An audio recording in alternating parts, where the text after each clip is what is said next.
আমার জীবনের সবথেকে বড় আফসোস এইটাই যে আমি কখনো এমন কাউকে পেলাম না যে আমাকে আমার মতো করে ভালোবাসবে বা আমাকে আমার মতো করে বুঝতে পারবে।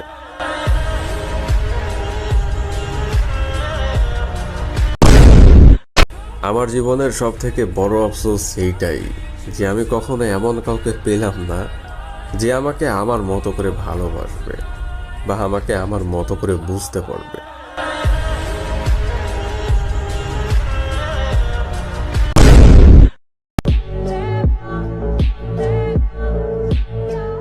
আমার জায়গায় যখন অন্য কেউ চলে আসে তখন আমি ওই জায়গায় যাওয়া বাদ দিয়ে দিই, হয় কৌশলে নয়তো অজুহাতে।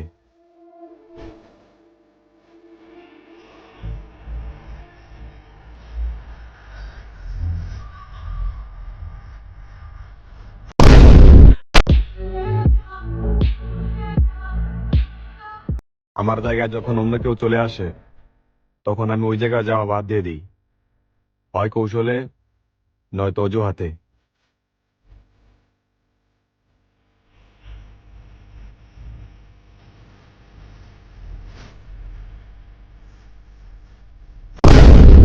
这里的我一直的以后望，你能亮了的技能风。